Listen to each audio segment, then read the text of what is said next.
Hello folks, welcome to my channel Java Demystified by SSR. Here comes the question number 5. What are the Java runtime memories? Explain briefly.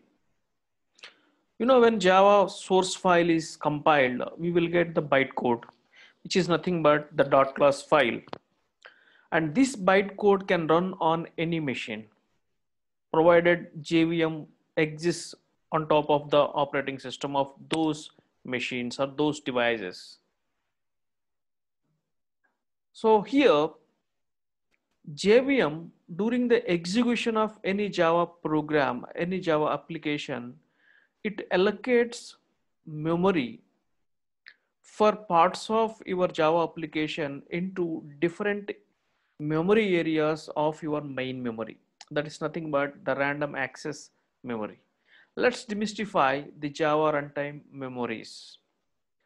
Let me open my Sublime where I have some programs written. So I have now a class called person. This person having some attributes. A person will have a name and some age. The corresponding data types like string and int has been given. And this person lives in a planet called Earth. And all persons live in Earth only, so it was made static. So I will make up another entry question on static. So let's understand here with respect to runtime memories only. Then I have a constructor and then I have a method just like a getter method which gets the details of this particular person. And here I am not writing my main class. So this person is not an executable class, which is a non-executable class. So this person class I will actually use in my test class, which is my executable class. So in my class test, I have my main method. In this main method, I am actually creating an object. Then I am actually calling the business method display person, which displays me the details of the person. So this is how the program organized. But here my interest is actually Java runtime memories. Before actually going into the programs and understand where actually they will get stored and how JVM allocates memories for these things, let's understand theoretically what are different runtime memories which are created by JVM during the program execution, during the Java program execution. So if you see here, the JVM is actually JVM actually consists of a collection of subsystems. Otherwise, JVM is made of a collection of components and each component is a subsystem. We have a class loader subsystem, then execution engine subsystem, then we have a runtime memory subsystem. And in JVM, we have 5 runtime memories. If you see here, method area, heap area, Java stacks, PC registers, and native method stacks. For each and every program execution, JVM creates these memory areas. So we have to understand which memory area is for what kind of components of your application. Okay, now if you see this particular diagram, you will understand more. So we have the method area, which is also called class area. We have heap, we have stacks, and we have native stacks. And the fifth memory is PC registers. Of course, there are only 3 registers: PC, FP, and SP. PC stands for program counter, FP is for frame pointer, and SP is for stack pointer. And we have a native stack for native methods. For native methods, that means foreign methods or non-Java methods like C and C++ methods. For each method invocation of those non-Java languages, a native stack is going to get created. For all Java methods, Java stack is going to get created. All objects are allocated in heap. In class area, we have the class information and method bytecodes. Okay, and PC registers actually to execute your program instruction by instruction, where PC is pointing to the next instruction to be executed. Okay, so there are 5 runtime memories. The time being, at least 3 memories have to be remembered. The first one actually is class information. All your class information, your class name, its parent classes, its implemented classes, and any constants defined in the class, and the method bytecodes, all are stored in an area or a memory of your main memory called class area or method area. All objects created during the program execution will be there in heap, and for each method invocation including the constructor, a Java stack is going to get created, and native stacks for non-Java methods, and PC registers for program execution. So this is the brief of actually the runtime memories used by JVM. So now let me go to my program and tell you where these components of the program are going to get allocated. Okay, I have a person.java program. So first of all, this source file .java file has to be compiled. So let me compile this javac person.java. It is successfully compiled. That means what? We have the bytecodes available. If you want to see the bytecodes, you can actually see, we understood already how to see the bytecodes. Java P person. So these are the bytecodes. It's compiled from person.java, and this person has some java.lang.string, which is name, integer age, and there's planet, which is actually static member, and which is also java.lang string type. So java.lang string is fully qualified name of string class, and there is a constructor written explicitly, that is public person, and there is a method that is display person. Okay, so this is what actually has been there from the bytecodes. If at all you want to see the detailed bytecodes, you know already the command. We have seen that in earlier classes, earlier sessions where we have discussed related to public static void main, etc. So if you want to see the detailed bytecodes, so these are the detailed bytecodes, and all these bytecodes actually will be there in your class area. Okay, so now the person class has been successfully compiled. Now, for example, if I try to execute this person class, so I will be getting an error actually. So because a main method not found in this class person, we have to define this as public static void main string array args. The reason is this is a non-executable class. This is my business class. There is no main method. If you wish to write, you can actually write over here the main method, but I want to invoke this actually. This person I want to use in my main class called test.java. This is the executable class. Okay, now let's understand these things. I have a string name, which is a variable, which is actually an instance variable, and age is also an instance variable. Why I'm saying instance variables means these are not with a static modifier. Okay, anything static is actually not instance. They are class variables. Okay, so here all the instance variables will be associated with object, and these will get allocated in heap area. This will get allocated in heap area. Okay, so this is also associated with object, and this will get allocated in heap area, right? Because these are instance members of the class. Why instance? Because they don't have a modifier called static. If static keyword is there for any variable, any member, then actually it is called a class variable or a class member. Because it is class member, it will not be associated with heap. It will be associated with class area, which is also called method area. Okay, so now we have come across two runtime memories. A heap contains objects, and instance members are part of that particular object. Any static or class variables, they will be associated with class memory. Okay, so they are available in class area or method area. Okay, now coming to this constructor. We know constructor. Constructor is a special method. So it is just like a method. And for a method, you will have method bytecodes. And these method bytecodes will be uh, considered as a class information, and they will be available in class area, which is also called method area.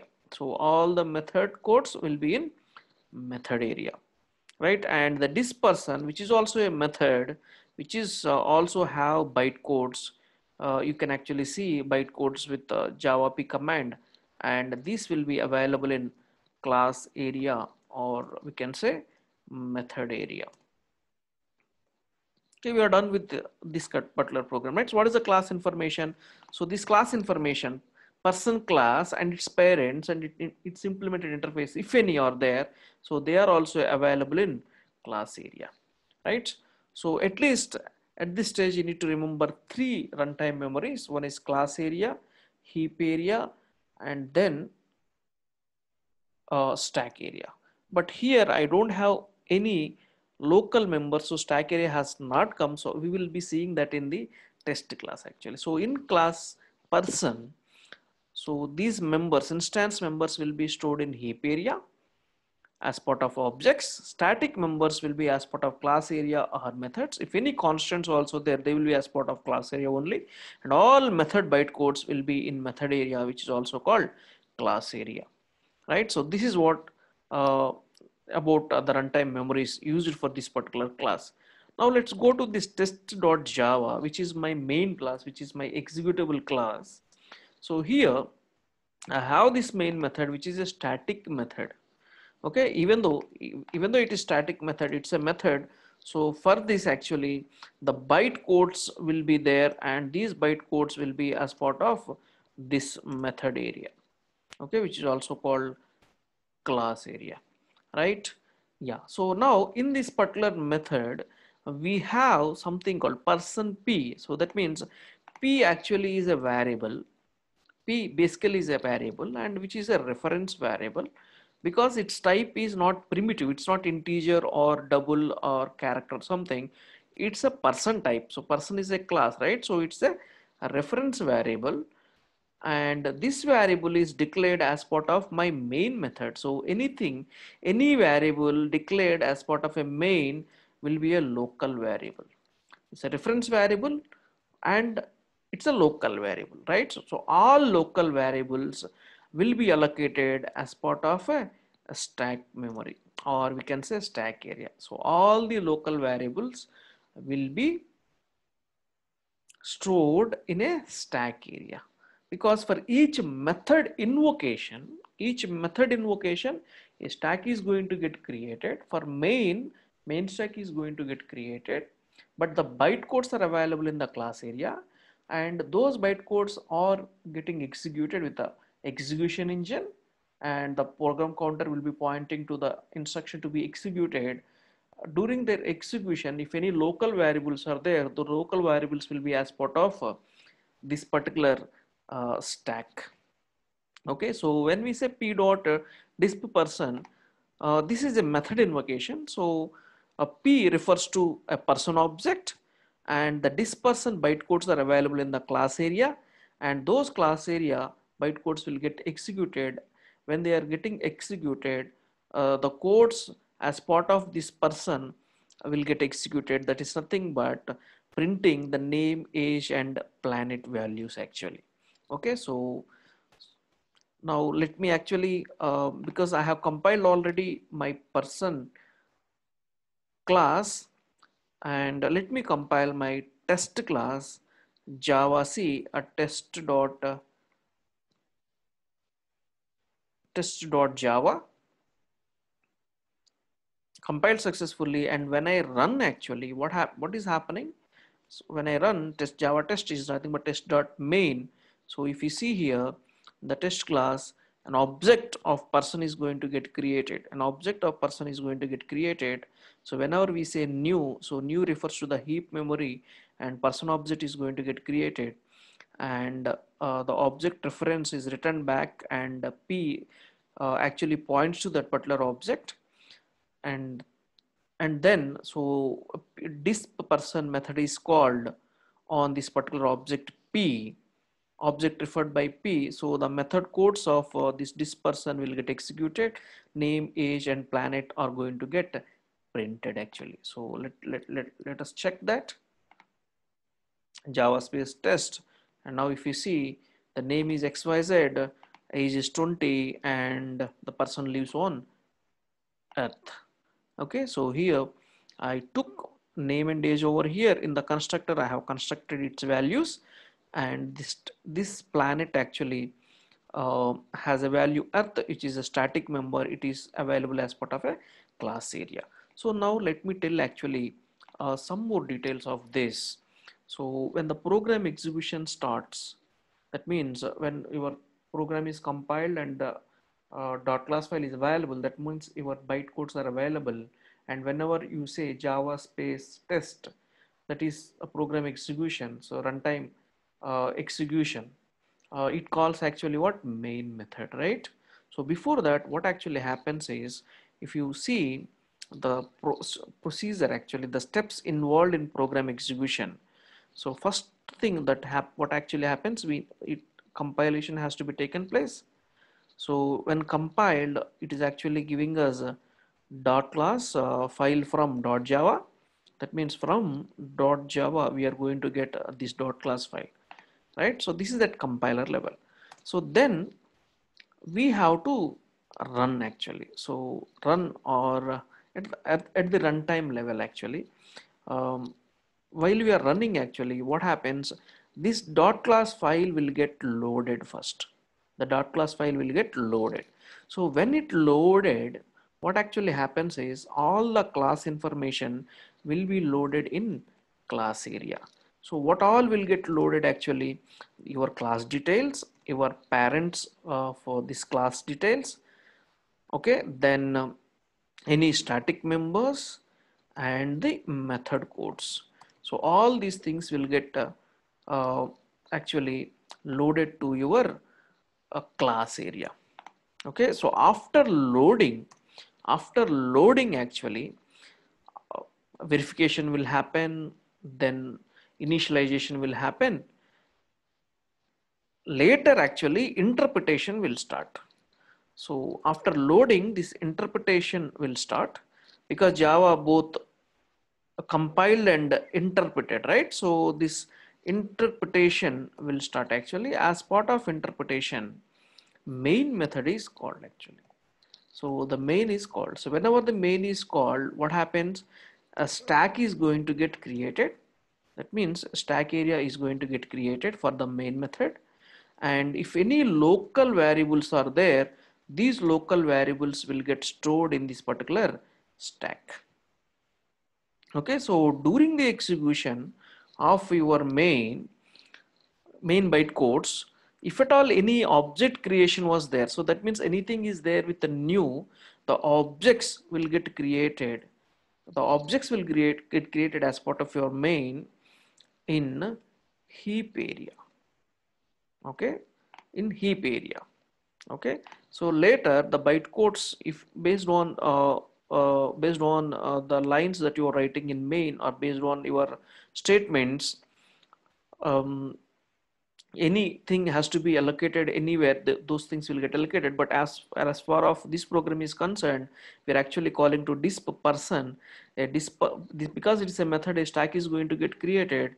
So here a stack is going to get created, but it has no local variables. The byte codes actually will get executed. So during the byte codes, we're actually getting the details of name, age, and planet.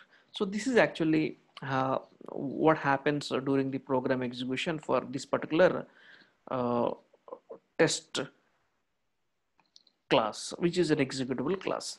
Okay, so if at all you want to see in detail way, of course I will come up with a question for this detailed information.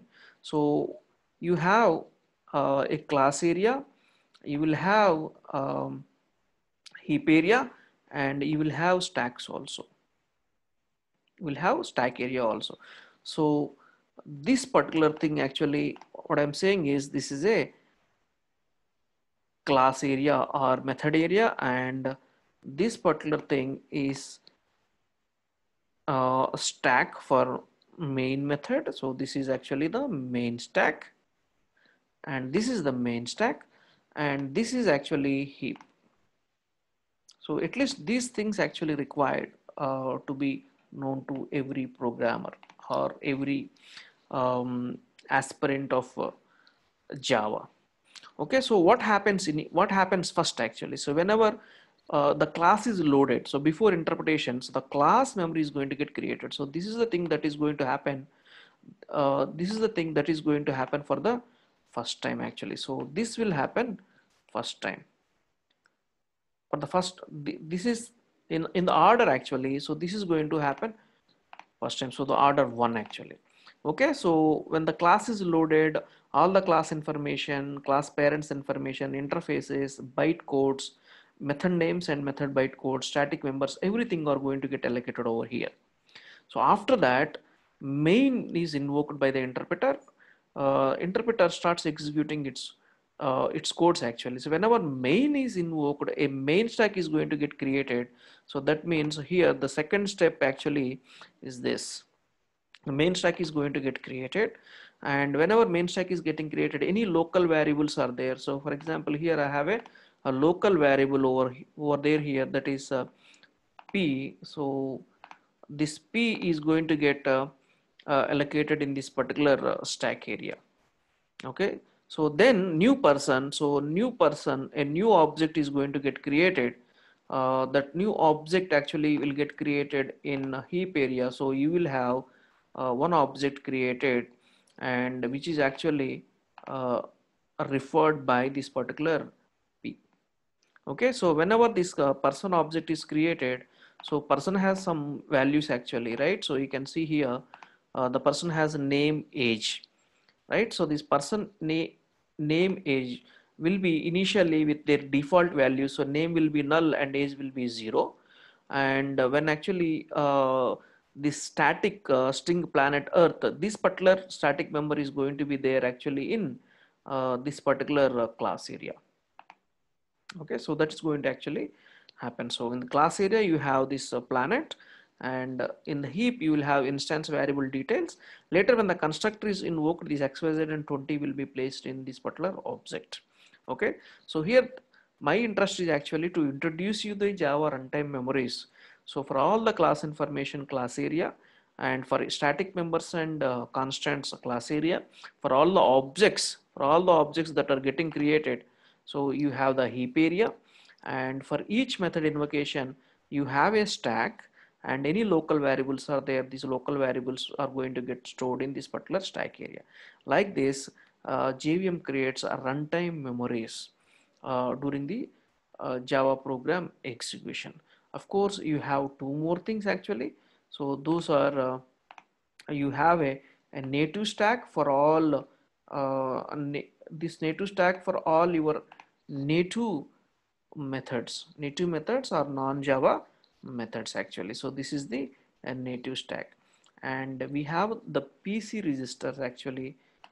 We have something also called PC registers as part of program execution.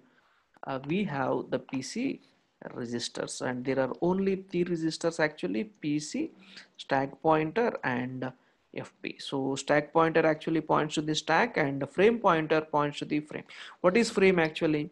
So during your main, a stack, when main is invoked, main stack is created, right? And whenever you say new person is actually a constructor, right? So for constructor, what actually happens at this instance is whenever the constructor is called, otherwise a method is called here from this particular position, whenever it is called, right? Here what actually happens, a new stack frame is going to get created for this particular, a new stack frame is going to get created for this particular constructor and this particular this person. This is for constructor, and after constructor is done, it will get erased off. And for this person, one more stack frame is going to get created uh, whenever this constructor is done, and whenever this actually encountered, this is going to get created. So these are the stack frames. Here stack frame for person and stack frame for this person, and main stack will be there from whenever the interpretation started, and whenever main ends, this particular main stack will get erased off, and whenever class is done, the class memory class area is going to erased off from the RAM, that is the main memory, but the objects in the heap will be there, and these will be collected by the garbage collector. Okay, so my point actually here is to tell you what are the runtime memories. There are 5 runtime memories which are created by JVM, Java Virtual Machine, for Java um, program execution or Java application execution. One thing has to remember is all constant statics methods bytecodes class information will be in the class area. All objects with their instance variables in the heap area. All the local variables of your constructor or a method or a block will be in stacks. So there are 3 PC registers and there are native stacks for native methods, that is C++ methods. I hope you have understood this question well, and if you understood clearly, so then like this particular video, uh, then share to your friends and colleagues. Also subscribe to my channel for uh, some more question and answers. So stay tuned for next questions with answers. Thanks for watching.